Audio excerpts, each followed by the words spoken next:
On, guys, Dr. Matt here, host of the Roadie Strength Podcast. We got another special guest on today, Steve Canter.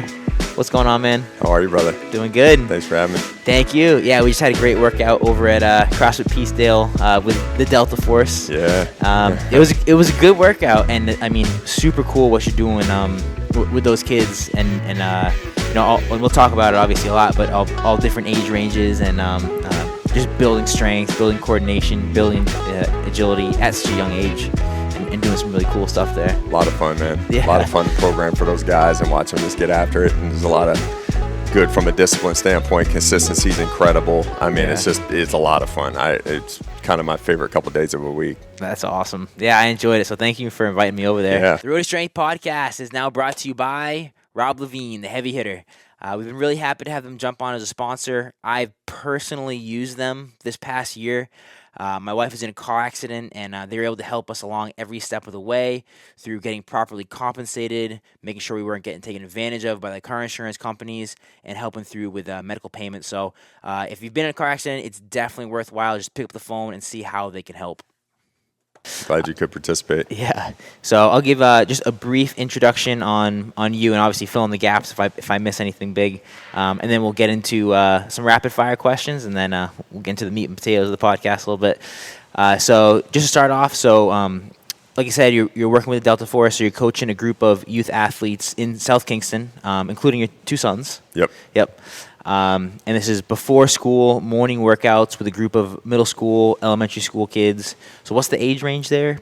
Right now we got about second grade up through eighth grade. Cool. We've had a couple high school guys as well. They're kind of in season right now. So as they transition out of that, a couple of them that are family friends or what have you, they'll rejoin, and then hopefully maybe even add a couple more. So. Nice. All right. Very cool.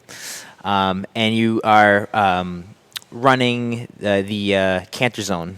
The Cancer Zone. And now is that more like a brand, or is that more of like a hashtag, or how would you describe that? Yeah, it was kind of a nickname that I acquired in college, and then I did some kind of personal help with personal development for folks, a little bit of life coaching and things like that over time. I've done plenty of motivational speaking and things of that nature, so I kind of just keep that alive as my Instagram handle or what have you. But it's just a way to kind of just bring as many people together as possible, in any way that I can serve them. That's what kind of my goal and mission. That's cool. Just a brief side note on that. I bumped into him yesterday, actually. A friend of you, a mutual friend, Zach Rollins. Yes, Zach Rollins. yes, yep. He came over. He's like, "Hey, you got Steve on the podcast. That's awesome tomorrow." I'm like, "Yeah." I'm like, "How do you know him?" He goes, I forget actually what he said, how you guys ended up connecting, but he's like, yeah, you got to check out his Instagram, the Woo Wednesdays. Like, I always watch those. I always get so excited to see those on his Instagram.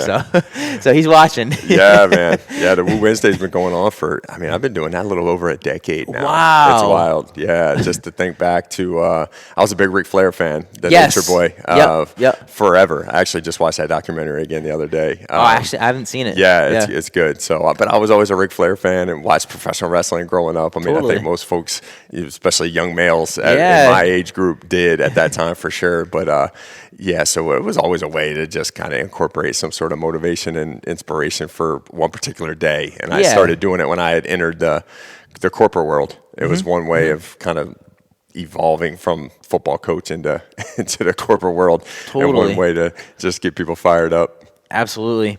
And I do want to get a quick background on your coaching. I know one of the most recent jobs that you had for football was at URI. Yep. Which is really cool. I went my alma mater. I went to URI as well, and you worked a lot with the quarterbacks there. I did. Cool. Yep. Yeah, I was there for 2 seasons, 2012 and 13. Yep. That's what actually brought me to Rhode Island. I mean, prior to that, I couldn't have picked Rhode Island out on a map, to be honest. And so I moved up here to coach the quarterbacks. Actually took over for Liam Cohen, who now is offensive coordinator with Tampa Bay Buccaneers. Oh, okay. But he was the quarterbacks coach prior to me. I took over for him in the summer of 2012. He's a local guy too. No way. And, okay. Played at UMass or what have you. So was he at the Buccaneers when Tom Brady was there? He just got hired from the Buccaneers. No, yeah. Gotcha. Like just now. Just now. this year. Yeah, he was at Kentucky last year, and he was Cool. with the Rams when they were highly successful in the last couple of years with McVay. So very cool, awesome. All right, so we're gonna start this off with a couple rapid fire questions. So first one, and maybe this is the one I was just at. I was just at the Aubrey's coffee shop. Audrey's, yeah. Audrey's, Yep. Which is a cool spot. I have a guilty pleasure of the watching The Bachelor, Bachelorette. Not so much anymore, but I used to. So it was cool, very familiar. Yeah. But favorite coffee shop. Cool Beans over in Narragansett. Yeah, all right. That's our spot. Me and the boys, we go there at least once a week. That's kind of been our routine since I moved into the place that I live now. So 4 years, we've literally gone there probably at least once a week, and a lot of times because we walk down to the beach, very cool, quarter of a mile to the beach, then back over to Cool Beans, and then back to the house. It's usually like a mile and some change. So rain, shine, whatever it is, we usually end up there. So that's awesome. I love that spot too. There's a cool bike trail that runs through Narragansett, and it ends kind of close to there, and we'll usually go there it's kind of like that midway point. That's a good spot. Funny enough, nobody said that on the podcast. This might be like close to episode 80, if not 80, and I always ask that question. Nobody said Cool Beans yet. I mean, that's a fantastic spot. It's a great spot. I'm surprised. Yep, it's our favorite. Next one's favorite go-to breakfast. This could be breakfast place or what you make at home, or either one. I'm kind of a creature of habit, so my go-to is 2 eggs and then probably a little bit of meat left over from the evening before or what have you, so beef or chicken or whatever, and then I try to throw a little pico de gallo in there, and I eat that with a green apple. So very cool. That's my go-to. Love it. Favorite recent book, and it could be something that it doesn't have to be recent. Is there something that just comes to mind? A book that you've liked recently? Yeah, I recently read Cameron Haynes' book Indoor. Cool. That's a good one. I've been a big Cam Haynes fan probably almost 10 years.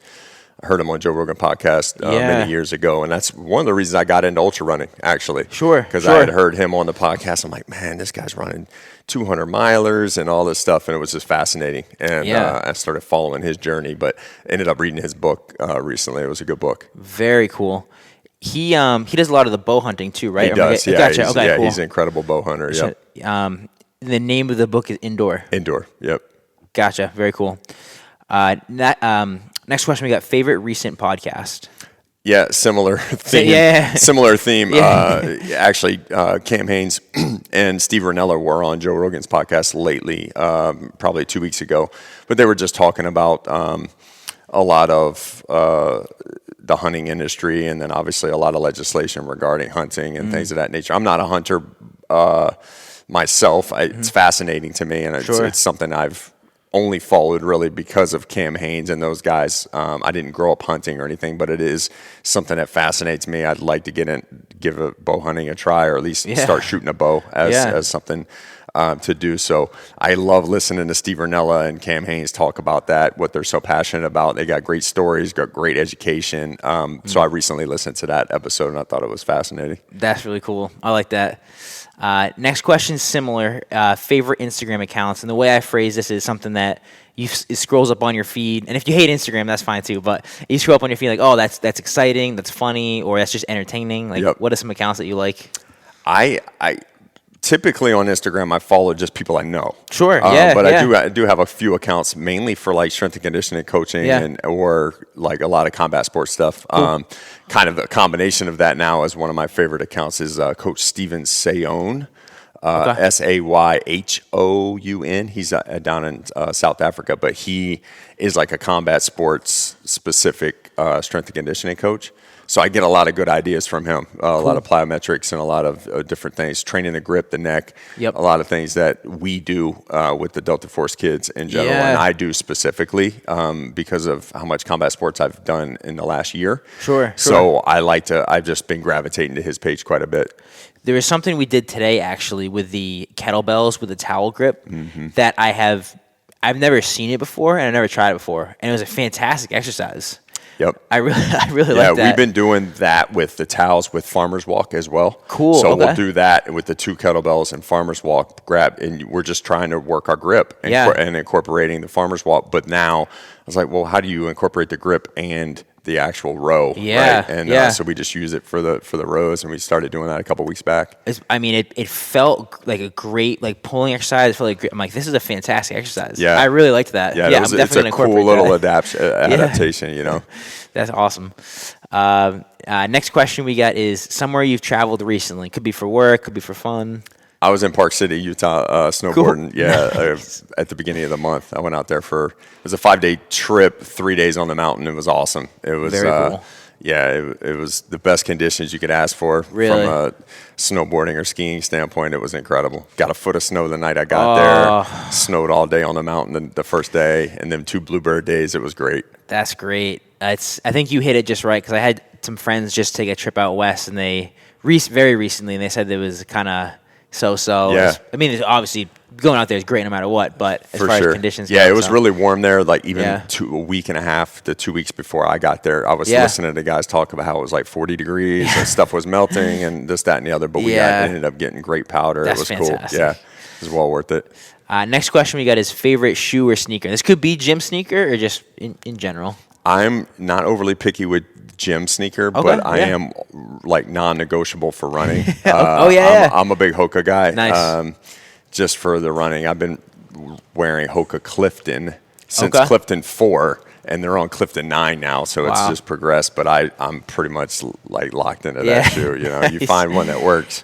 I get that. And just stick with it. Yeah, you find a shoe that you're like, all right, I'm not having any issues with this. I'm just don't change a thing. Just keep on going. No with it. injuries and everything else. Yeah. And then we kind of briefly touched upon this already with some of the martial arts, some of the ultra running, some of the Delta Force stuff. But what are you liking right now for your fitness, your workouts? Yeah, it's really like 5 or 6 full body exercises a week or workouts a week. You know, I try to incorporate some sort of plyometric, a lot of core work, and then some sort of push pull, and then lift something that's awkward or what have you. We did the sandbags this morning. We do some sandbag carry stuff. A lot of sled pushes, you know, things of that nature. The same workout we did this morning, I do very similar stuff even with myself. You know? I prefer dumbbells over when I'm pressing and things of that nature, just because of either age or preference. Yeah, you know? fair.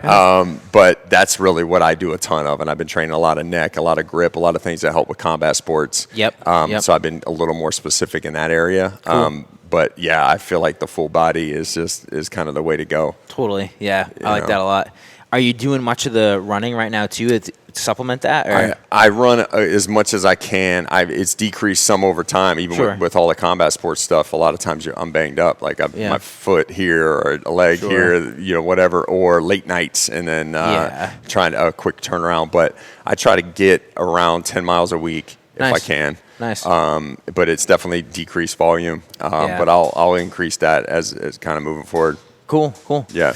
And then how about the martial arts? I know I think you texted me, was it yesterday or the day before, that you had bumped into Ross, who I used to work with when I was a PT up in Performance PT in Pawtucket, and have known just from being in the industry for a while. But so he's over at Pride. Do you train with him at Pride as well? Yeah, Ross is a beast, man. We're very fortunate to have him coaching. You know, he's obviously a world champ.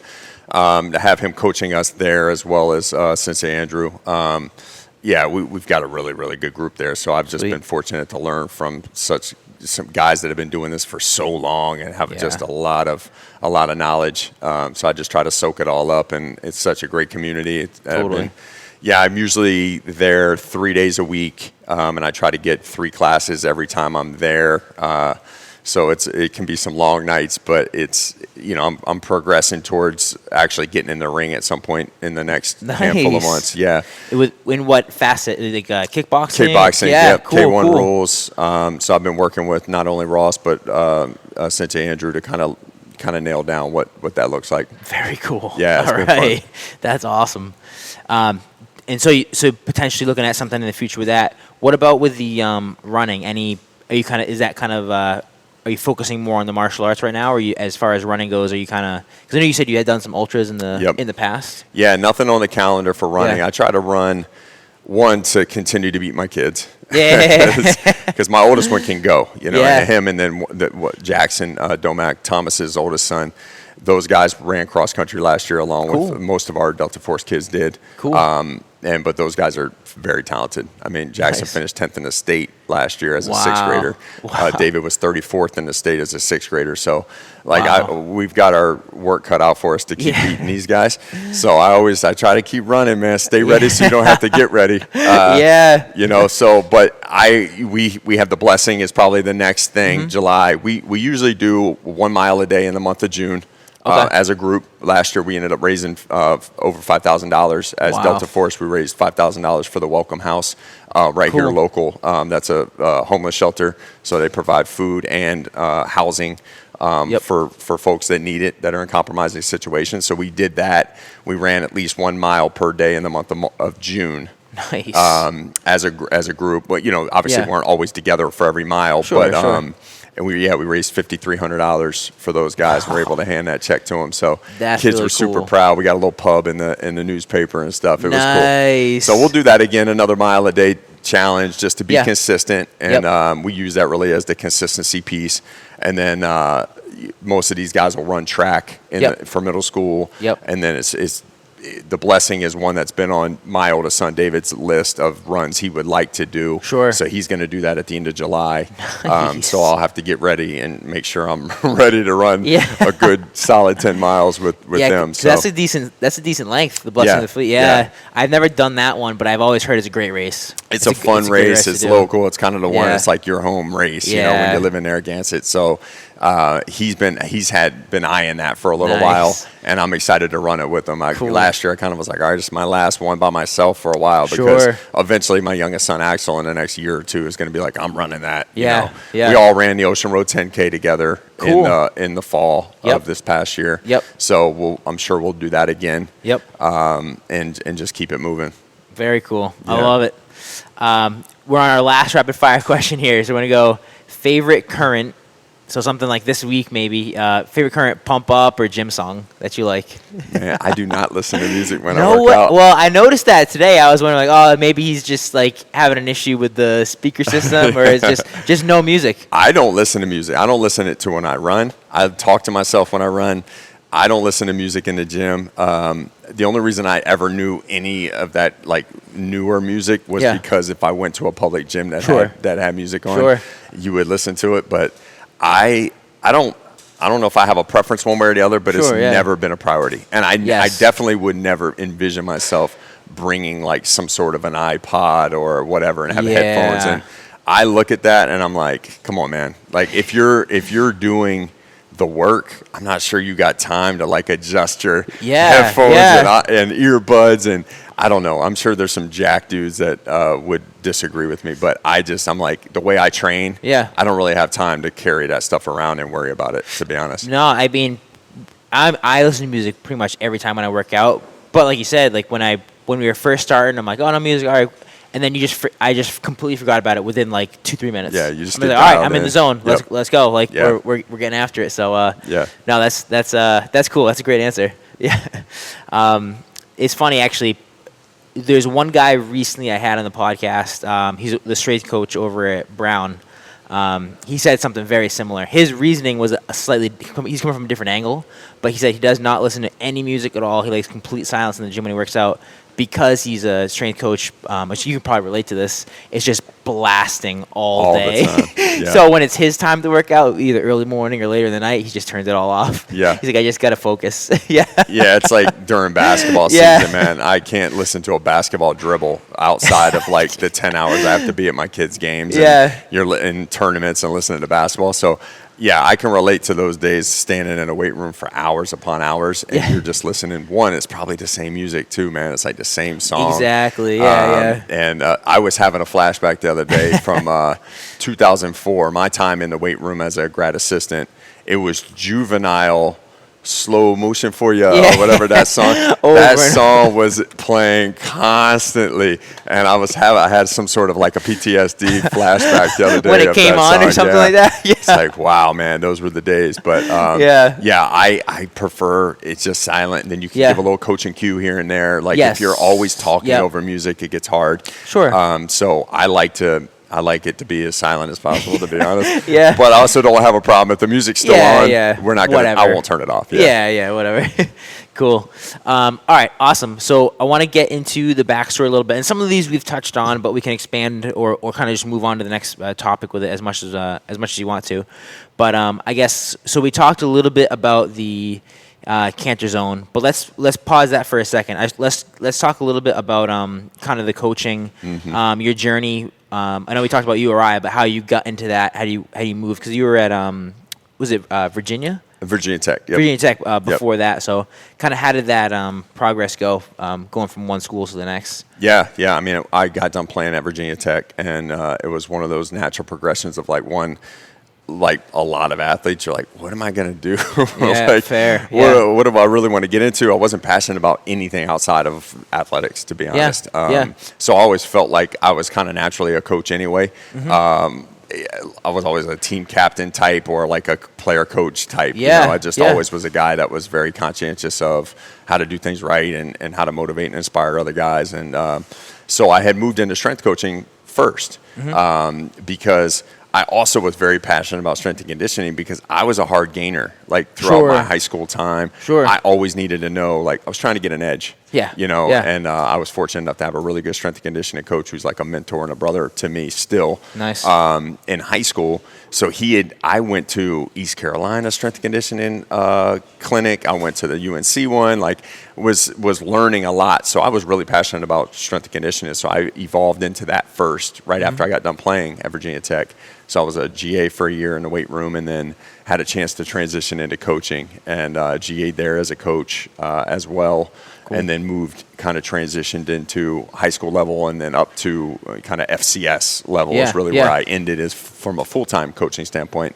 I was at Norfolk State University in 2011. We won the MEAC Conference Championship, and then I had an opportunity to come up here. I got called. I had a coaching friend, Brian Viganic, who was the D-line coach at URI at the time. Cool. And Liam had just left. It was kind of late in the progression, just coaching profession in general. Most coaches don't leave in the summer.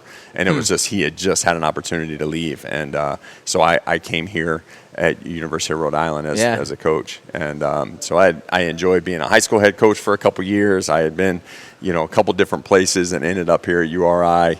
And it was a challenging time because they were leaving the CAA. That was the plan. Okay. So they had purged all these scholarships.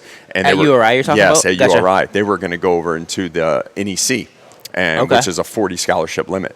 Okay. So that was a challenge. We got here and it was like no scholarship players. Like there was just very limited. And so the talent pool had gone down drastically from the year prior. And so we had a couple challenging years and then we got let go. And much like coaching, like if you coach long enough, you're going to get fired. Oh, it's a natural progression in the field. Yeah. So our head coach got fired and we didn't get retained. And I ended up staying in the area. And was looking for opportunities elsewhere back in Virginia where my network was, and it just nothing really progressed. And we liked the area a ton. Oh man, it's like we're living in like South Kingstown. I'm like, man, how do you beat living right down the street from the beach? You can't. Yeah. So we ended up staying. We were over at APC by Schneider Electric.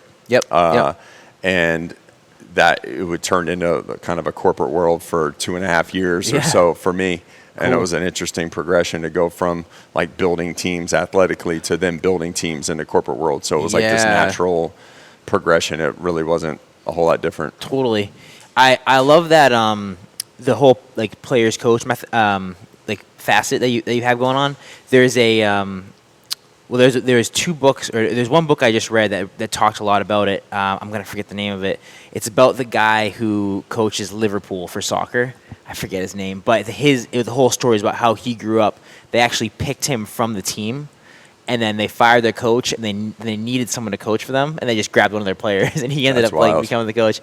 But the second example of that is I've been getting a little more into college basketball this year, and over at the Friars, the Providence Friars, their coach Kim English is like he's just out of the league, so he's kind of like the same, not the same age, but pretty close to all these players. Yep. So he's like in the warm ups, like taking 3-pointers with the players and like playing one-on-one with the players. So I think I read somewhere that when you were at Virginia Tech, you were one of the youngest strength coaches, or on the younger side as far as like as coaches go when you were there, or was it? Yeah, and actually was the youngest head coach in the state of Virginia when I took over at Lansdowne High School. We were 40-2 prior to me taking over. We had Percy Harvin was there. He was a first-round draft pick.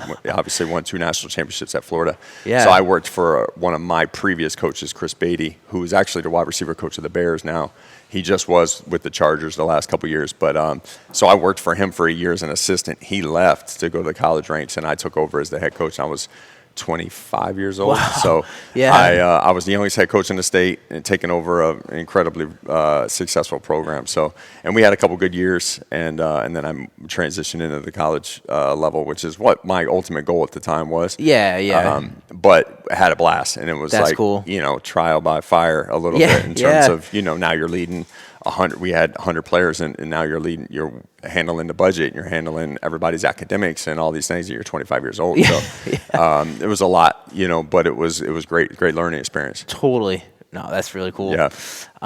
So a couple other questions, just in general on that. So coming out of college, coming from URI, what was the catalyst to go from that to creating the Delta Force?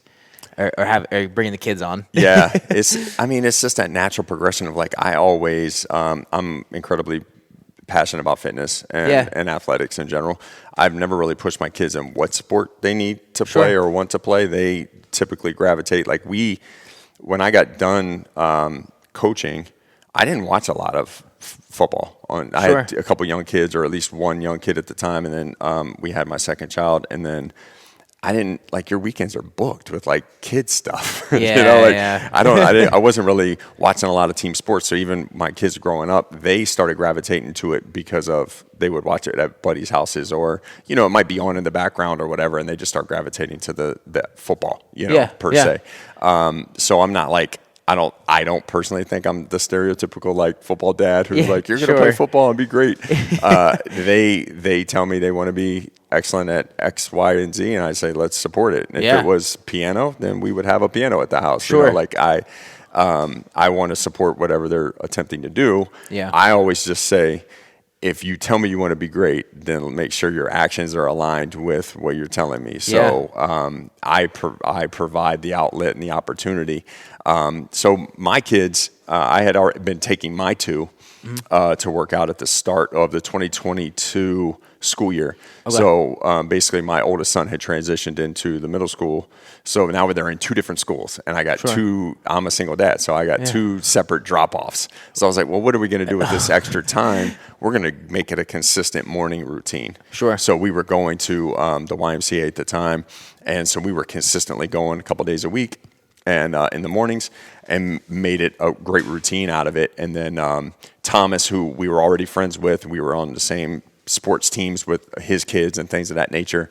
I said, hey man, why don't you guys get involved too? So they started coming, and then our friends, the Stack family, Owen and Ryan, at that time it was just Ryan, he could come because Owen was at a different school, but Ryan could come in the morning. So then we started building this group of kids that were coming consistently in the mornings, man. That's awesome. And then once they got a taste of the success or the progress, there's no turning back. Those guys all have big goals for themselves, not only academically, but athletically as well. And they're all excelling incredibly in not only in our Delta Force workouts and that type of progress. They're doing really well in school, in life in general. Awesome. And that's really what we're focused on is hey, let's build champions of not only athletics, but life and academics and et cetera. Totally. So couldn't be more proud of a group of kids. Oh, man. I'm thankful their parents entrust us with them. I pick up the Stack kids and bring them, and it's just overall worked out really, really well. That's awesome. Yeah, when I was in there today, I could tell one, these kids are what I would guess well beyond what their peers are as far as just athletic abilities, just being able to do box jumps, being able to. I just picture kids that those age just not really having the coordination, not having the skills, not having the athleticism to do a lot of that stuff, but also just I've seen it before too. At that age, they can just be so hard to control as far as they're all over the place. And they came in and they're having fun. They're all joking around with each other, running around the gym. But then they all just went right to the machines. One of them started doing the skier, one started doing the rower. All right, it's time to warm up. We're all gonna get kind of organized, start warming up. And then even with the workout, everybody knew what they're supposed to do. They knew the thing. There was a couple coaching corrections you had to make to them. One thing that I saw, I'm like, okay, this is also a learning experience. Was I think one of the guys, one of the kids was messing around with the hurdle height, and he is getting frustrated with it. And you're like, hey, listen, I can help you, but if this is an issue, like we'll fix it. No reason to just complain about it. Like if it's an issue, let's fix it. Like let's put some work in. I'm like, this is like these are teaching moments that these kids are getting. It's like it's mental and it's physical. It's the whole thing. So yeah, it's cool. Yeah, I'm glad you got to see us in action. I thought that's the most powerful piece of it is what we're doing in there. Again, the athletic ability, cool, like great, and there is a visible difference between the kids that train and that don't. Obviously, there's some physical freaks out there. Sure. We got kids that we run across that we play in other sports that you're like, wow, like what is that kid doing? And I trust that there's plenty of other parents and coaches and what have you that have their kids working out and things, but there is a visible difference for sure of what our kids are doing, what they're capable of, not only what they look like, but definitely what they can do with their bodies. And what their confidence grows so much, man, when you start to be able to accomplish the things they can accomplish physically. Your confidence skyrockets, and it translates to academics. It translates to all those things. If you talk to all the parents of myself, Thomas, obviously, and then the Stack family, you talk to their parents, they're like, hey, this is the best my kids have ever done in school. Wow. And so here they are. They're up early. They get energy out. Like all these kids are rambunctious kids, man. They're middle school kids, right? Elementary kids. They have a lot of energy.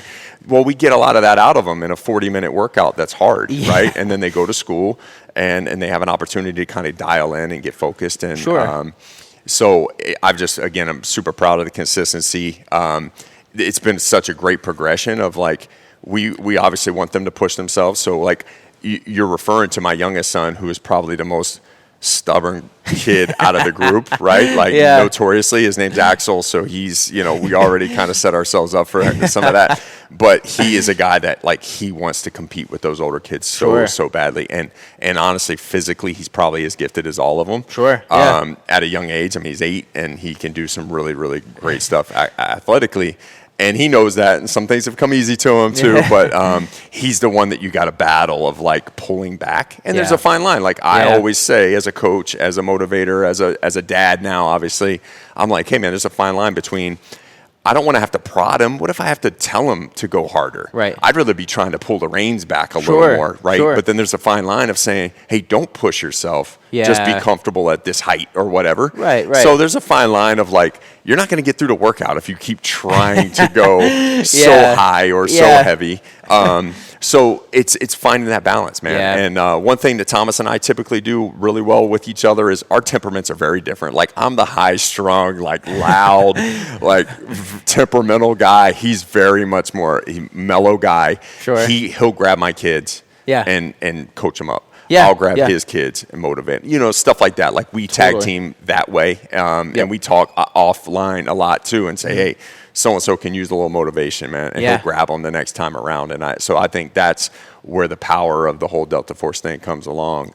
That's really cool having that second guy there. You can bounce like ideas and talk about how like things are going, what to do, what the next workouts are, something like that. That's cool. Yeah, it's been something that, it's my favorite days of the week. I'm incredibly thankful for Thomas's friendship.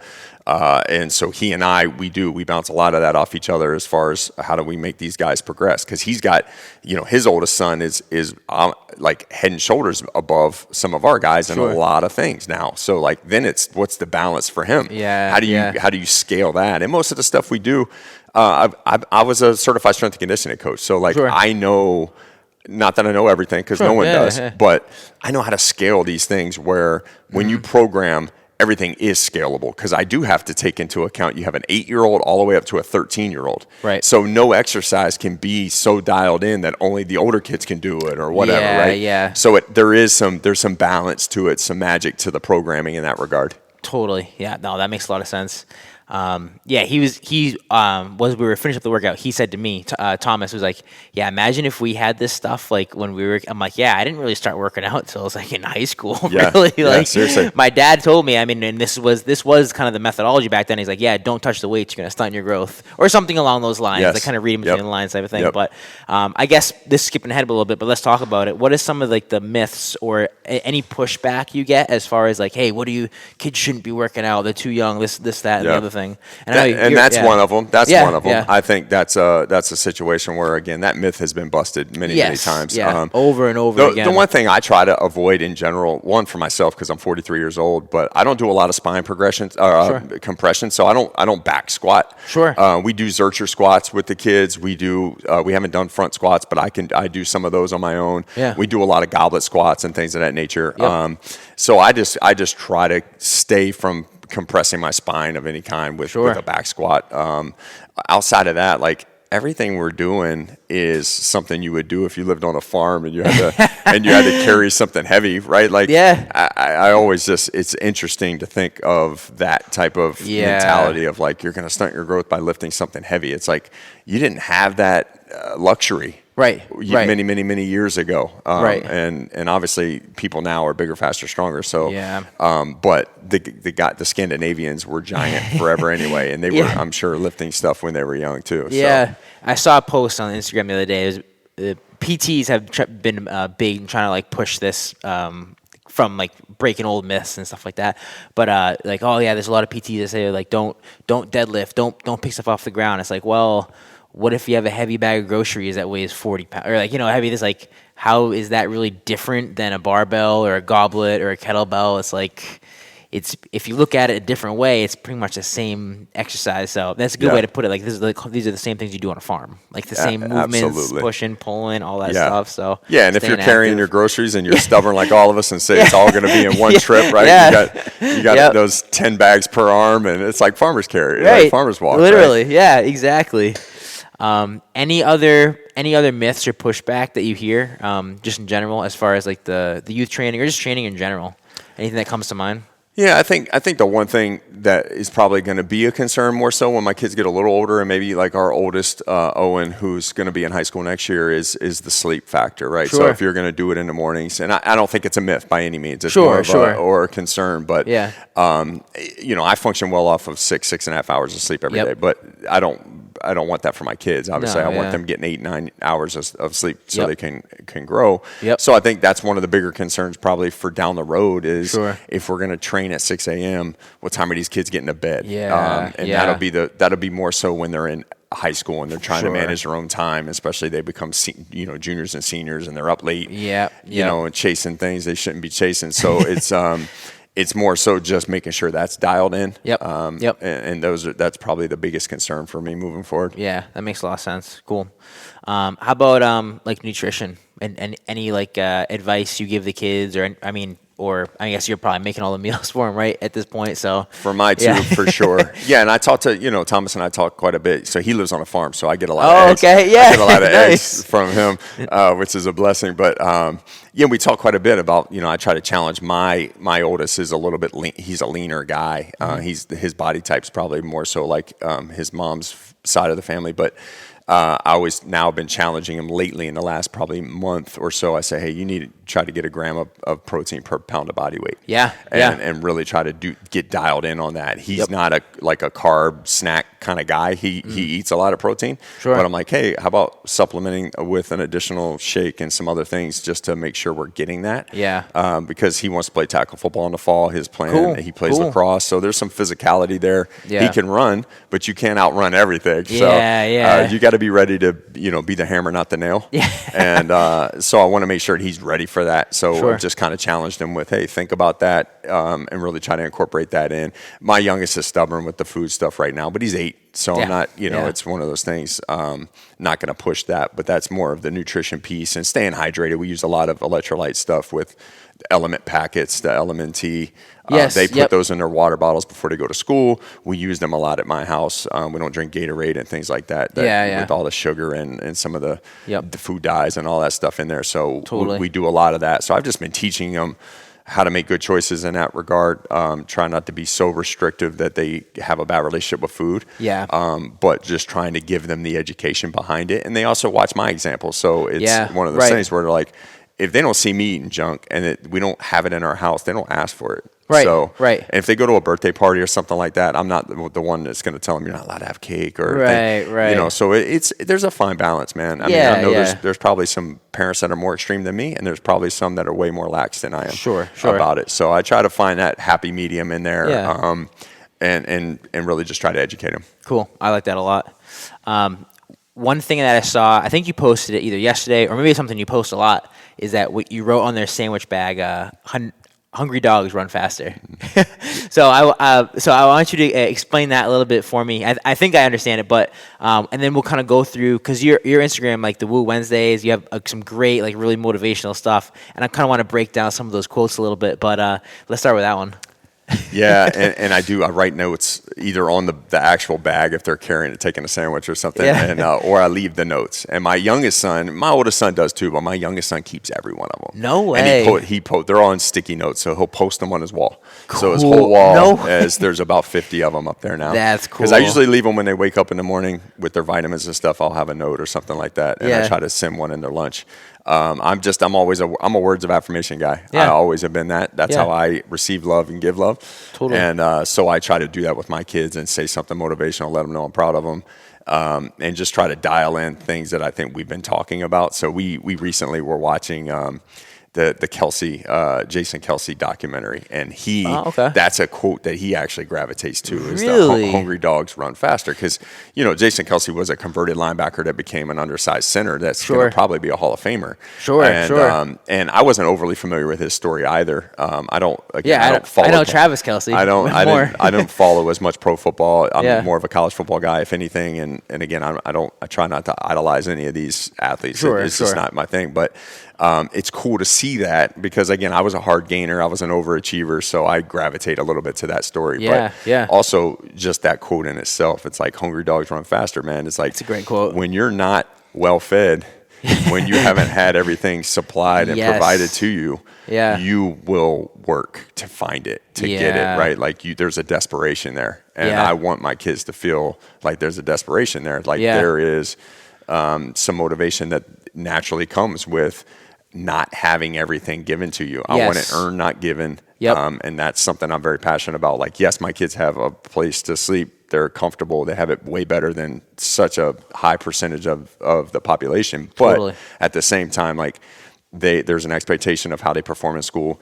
There's an expectation of how they perform in any athletics they say they want to play. There's never us quitting during a season or something like that. Like, that's absolutely off the table. And there's an element of, like, what are you doing to earn it? You know, like, I always say, show me your seeds. Because if you keep saying you want these plants to grow, but like, what seeds are you planting? And what kind of work are you putting in? And again, I couldn't be more proud of the work they're putting in. And there's always a way to turn the dial up. And that's where I'm always just pushing just a little bit more, like, hey, what else do you think you could squeeze out of this lemon here? I love that. That's a fantastic quote. Is that one you've repeated too?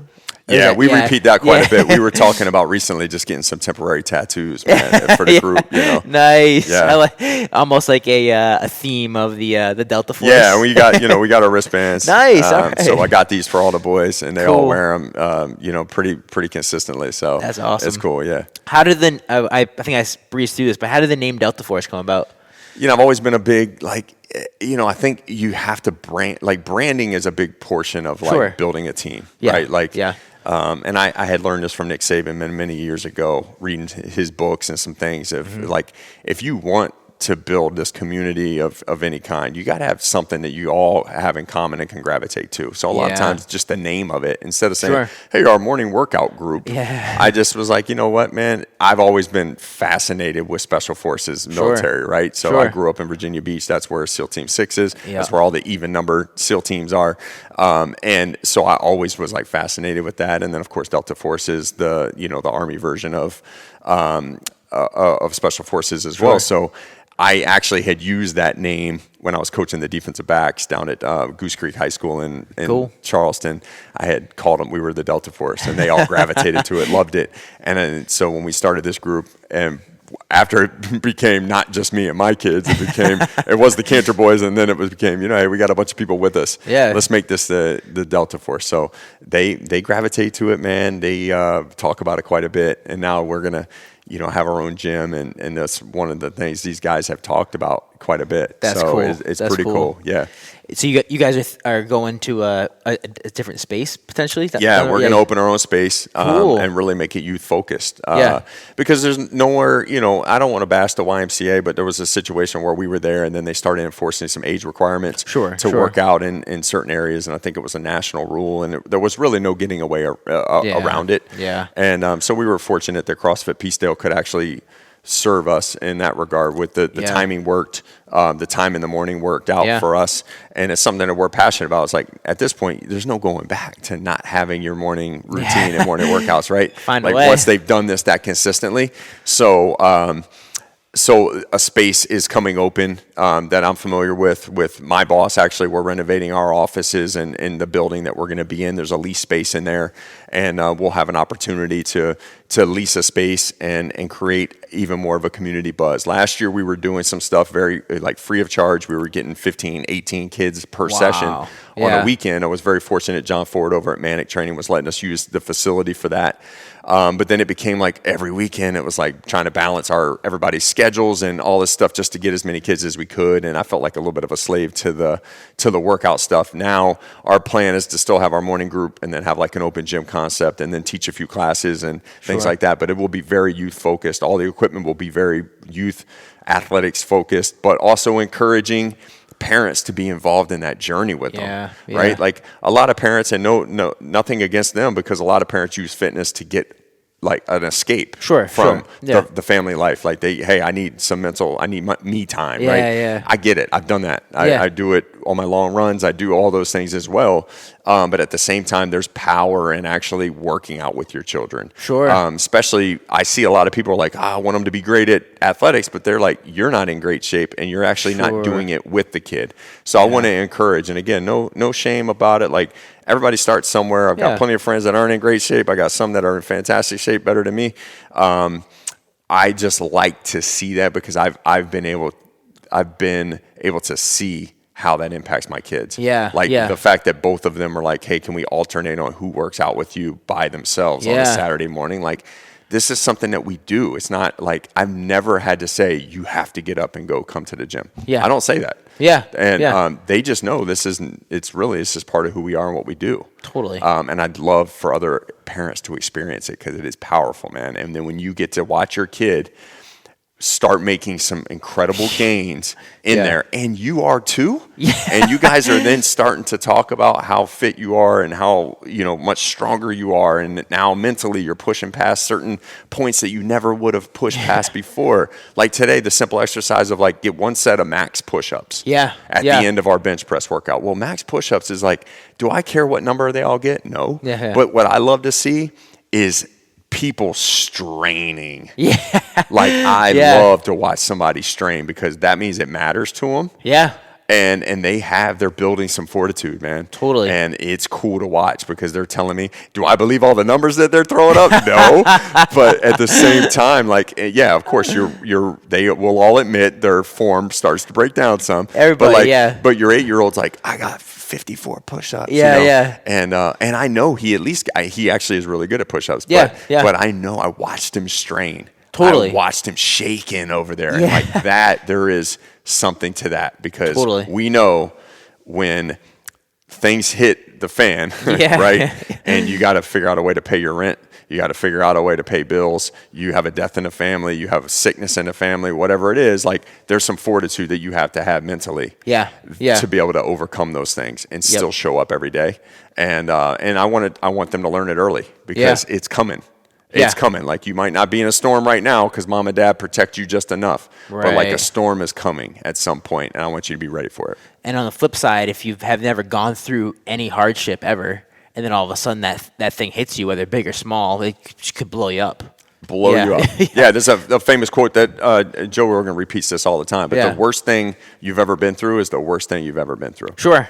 So that's where your watermark is as far as what trauma looks like or what difficulty looks like. So I try to expose my kids to stuff that's really, really difficult within a safe way. Controlled. It's controlled. Running a 10K as an 8-year-old, like my 8-year-old's not even a runner per se, right? Yeah, but he was like, I'm running it because they're all running it, and I'm going to do it. Of course he was going to do it. He's stubborn enough to do it. And he actually did really well. He beat a ton of people, man, and a bunch of adults, and did really well. But like, that wasn't my idea. I didn't say I was like, hey, why don't we just do a faster 5K this year? Nope, I'm doing 10K. So I like that we continue to raise the watermark in our lives. And again, they watch me do it, right? They've been to martial arts class, and I'm over there getting submitted by dudes and, tapping out or whatever else, and they've seen it, so they know I'm willing to put myself in compromising situations and difficult situations as well. Sure. And so I'm just leading from the front, and those guys are doing it, and then eventually they're going to show their peers how to do that, and they're going to be the captains of their teams, and really now you fortify a community, not just a small group of guys, and that's our goal. Right, it spreads. It does. It's like not just CrossFit Peacedale, not just like the Delta Force, but maybe just broader to Narragansett or Rhode Island. We keep a fitter state, better people in a better state. Absolutely. And that's going to be our goal with our facility. Like I said, you very youth focused, which then encourages the family, the parent to get involved because you have to drive them there. Yeah. If you have to drive an elementary school kid there to go work out, you're going to be in there with them. So now you have a situation where the programming is provided for you, and then you say, hey, because maybe they don't have the fitness background I have. I get it. Sure. Like, that's okay. But we have programming for you. You follow the programming with your child. You guys have as much fun as you can. Some of them are going to quit, and you're going to say, hey, let's keep going. And then you're going to go a little bit better every single time, right? And go from there. So that's our goal, is to, again, to make the stronger community that we can, and see people make some progress. Sure. And that's a cool concept. I mean, I don't know. I know there's not actually, I don't know a lot, but I know there are some youth classes, youth fitness stuff out there, but I've never heard of doing it with the parents. I don't even know if that exists as a model, but it sounds fantastic. And like when we did the workout today, like I was working out just alongside your 8-year-old. We were doing the same workouts, doing the same circuits. Sure, it's scalable, so I could put the weight vest on when I'm doing pull-ups versus maybe some of them are using the bands for the pull-ups or whatever. So, but it's very doable, and it's cool. It's like cool to see everybody's working to their ability, and they're working hard. Exactly. Yeah, it really is, man. Again, there's a lot of thoughtfulness behind the programming for that standpoint, because then it makes it where you're not in there all day feeling like you're changing weights around and all that. You saw we were in and out. It's very quick. Efficient. It's a 40 minutes tops. We got to get these kids to school. And so it was super efficient, and everybody could still be pushing themselves next to somebody who might be either further along or further behind, whatever it is. Sure. But then you guys we all get to celebrate that success together, and it's really cool. Yeah, I like that. That's awesome. Let's run through a few more of the quotes here. I think these are so good as I was going through it. So again, you can expand as much or as little as you want on these, because I wrote a bunch of them down. But another one you wrote down recently is that consistency is a superpower. So any meaning behind that, or any inspiration behind that quote? To me, consistency has always been one thing that I can provide. Like, I've never been the most talented. I've never been the biggest, fastest, strongest, right? But like, I'm going to show up more often than you. Sure. Like, that's always been my goal. It's like, I can control how consistent I am. Yeah. I can be there. Life's going to give you enough breaks, naturally, right? You're going to get sick occasionally. You're going to have an injury occasionally, whatever it is. But you can work through those things. But also the days that you have a chance. That's why I don't take a lot of rest days, because rest days, they're going to come. Naturally, right? Yeah. But consistency, man, there's something powerful about what compounds over time. Consistently. If you think about your money, if you continue to invest it and save it, there's compound interest in all those things. And that's exactly what your fitness journey looks like.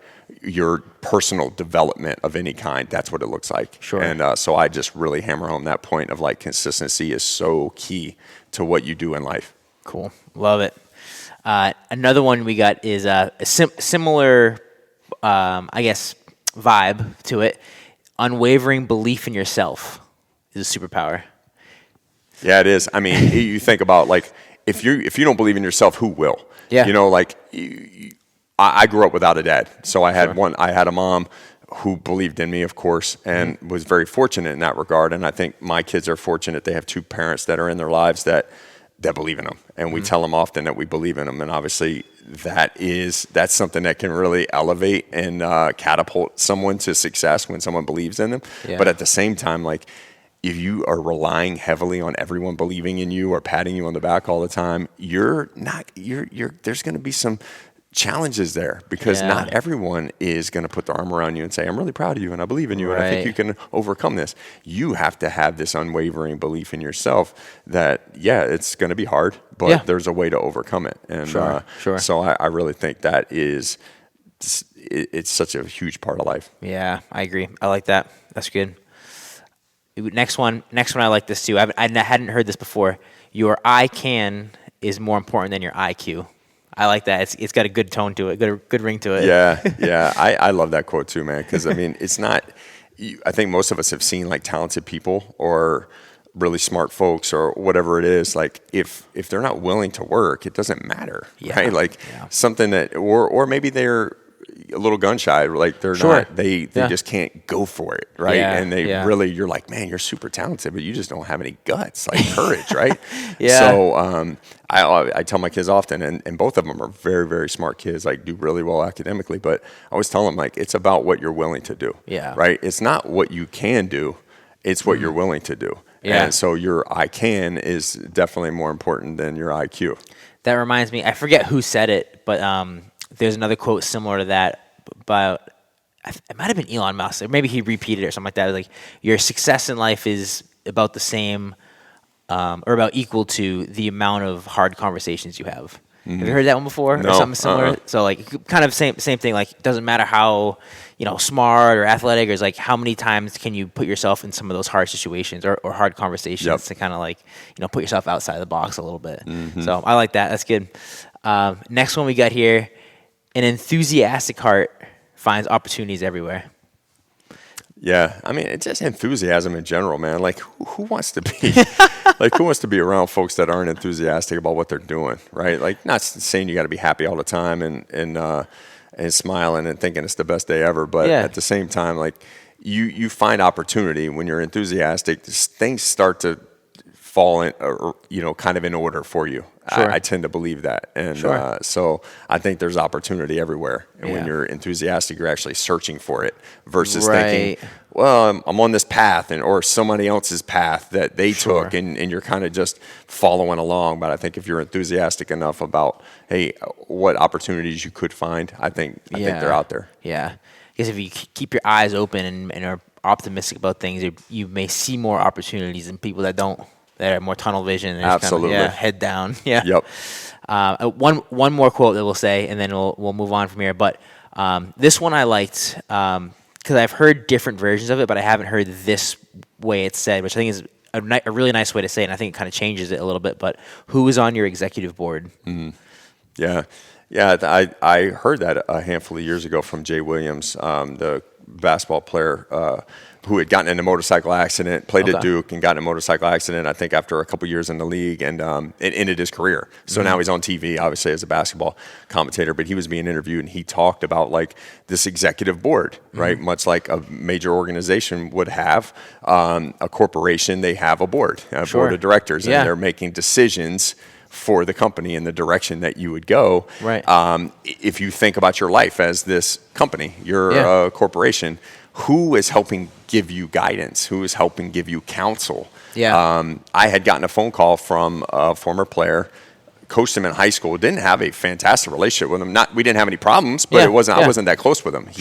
I had just started coaching there, and he was a senior, so we overlapped 1 year, but we kept in touch over time. And then he follows a lot of what I do online and what have you, but he was going through a difficult time, and he called me, and I was like, wow, did he butt dial me? Like, literally, like, I answered. And I talked to him, and we had a great conversation, but he was going through a really challenging time. And I said, hey, who are you seeking counsel from? And he's like, wow. And I knew his mom had passed away when he was in high school, and then, so he has his dad around, but they're not overly tight, and there wasn't like a lot of great counsel coming from there. And then your friends, depending on who you actually seek guidance from, sometimes they just tell you what you want to hear. So I was like, who are you seeking counsel from? He's like, well, and I was like, listen, man, call me anytime. Because I've been through what you're going through. I don't have all the answers, but I'm willing to listen. But Yep. also, like, I have a lot more life experience than you. So now at this point at 43, I can give you a little advice if you're at age 30, like that you wouldn't be aware of, you know? Yeah. So I think it's important. You know, I have my pastor is on my executive board. I walk with him, you know, once a week. So I have an opportunity to bounce things off of him. He bounces them off of me. That's a way to really sharpening iron, right? I like that. Yeah. So I think it's important to have kind of a diverse group of folks that you seek counsel from because they Yeah. all have different perspectives. Yep. And they're also, some of them are willing to give you some feedback that you don't necessarily want to hear, but Yeah. you probably need to hear. Sure. And, sure. Yeah. and so I have no problem being that guy. I think it's important to think about who's on that board. Like, who are you seeking Yeah. counsel from? If you had 3 or 4 people that were influencing the decisions you're making in life, like, make sure that those are folks that you trust, that you know care for you, and then you can have opportunity to really seek counsel from them and say, okay, I can take their counsel. Doesn't mean I'm going to follow all of it, but like, I could take it to heart and know it's in my best interest that they gave me that feedback. I like that. There's a couple points I want to mention on that are good. One is there's a book I'm reading right now called Think Again. I don't think it's a super popular book, but it's good, and it talks about how like in the current state of affairs, like there's a lot of echo chambers and a lot of algorithms that if you kind of like you get spun up on one topic and you get. But with the part of the chapter I'm reading right now is talking about different people's natural level of, they call it agreeableness. So some people are very, very like open, like they'll tell you what you want to hear. They're very nice. But then you have other people who are, and he has different theories of why people have different characteristics like this. But other people are very willing to argue with you on everything. And there's some spectrum in the middle, but he says neither one of those is necessarily good or bad. In fact, it's probably good, like in a situation like you're saying, to have multiple people that you go to for guidance. Yep. To have one of each of those people in your corner, one person who's like a little more like willing to listen, open, nice, and someone who wants to argue with you on everything. Yeah, right. So you get a little bit of both of those perspectives. So it's cool that you said that, because that's kind of, I was actually listening to that today on the way here. The other quote that's kind of similar, somebody posted the other day was. I think the big one is like you're like the sum of like the 5-10 people you surround yourself with. Spend the most time with. But another one that was spun off was similar, like the quickest, in a different aspect, I guess, the quickest way to, I think, rehabilitate a bad dog. Have you heard this one? No. Is put in a, like, I'm going to forget the end of it, but put in like basically a scenario with a lot of good dogs, essentially, something like that. Yeah. So both of those kind of made me feel like that it was very similar to that. The quote that you had said. Yeah. Too. So those so true, though. good. Like, who you surround yourself with is going to have such a huge impact on who you become. Yeah. And I think that's been tried and true for a long, long time, right? There's a lot of studies on those things of like the environment that you are in is going to impact who you are and how you see life and how you would approach certain situations. So that's our goal, not only with the Delta Force, but like those guys it's iron sharpens iron, man. Those guys are all a lot on the same sports teams, but they compete against each other in some ways. But so if they're if making the right decisions, the other guys will be making the right decisions too. Sure. And so that's a goal too, is like when you become a parent and you have kids that are in middle school and high school and even elementary school, but like who their friends are it's a big indicator of who they're going to become, right? And you can't shield them from everything, and you need them to experience a little bit of all of it. But if they've got friends that are experimenting with a lot of different things that they shouldn't be, or you would say that they shouldn't be at some time, they're probably going to fall into that as well. So I would say that's very accurate, of who you surround yourself with is what you're going to become. I like that. So we're going to start to wrap up because we're at the top of the hour here. So I have a couple of wrap-up questions for you to kind of finish off. So I know we talked about this briefly already, but the new location and moving towards that with the Delta Force. But so three wrap-up questions. First one, we got what's in store for the future? Anything you're excited about, whether it's what you're doing with Delta Force or anything like on your own from a fitness side point or anything in general. Anything else you want to plug, whether it's like the Instagram accounts, websites, events coming up, anything like that. And then last question we'll leave you off with is a favorite quote. So I'll put you on the spot for another quote here. So the way I describe this one is if you could put one quote or saying or mantra on a billboard. So is it Route 108 that we're right off, or 138? 138 and 108 too. Yeah, so, and then Route 1. Okay.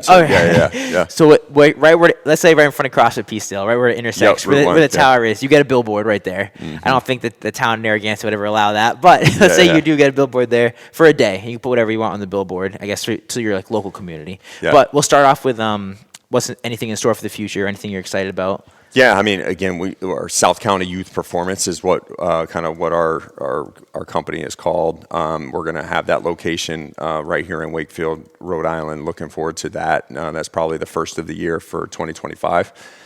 Being able to open our doors and be able to serve not only youth athletes, but youth in general, right? We want youth fitness because some young people that may not be into athletics just yet or team sports, maybe they're looking to increase their fitness, and then eventually they probably would become more confident and maybe join team sports or individual sports or whatever. Mm-hmm. And you certainly don't have to. But if it's a situation we want to increase awareness around youth athletics, youth fitness, youth health, and incorporate as much parent involvement as we can. Sure. I don't want fitness to be I have someone to babysit my kid for an hour and they're going to work them out. I want them to be as involved. Is it mandatory? No, it's not. But if you're going to bring your kid to an open gym concept, then yeah, it is, right? Sure. So, but that's our goal, is to get as many parents along on a fitness journey with their children as possible, and then help athletes excel in what they're passionate about and what they love.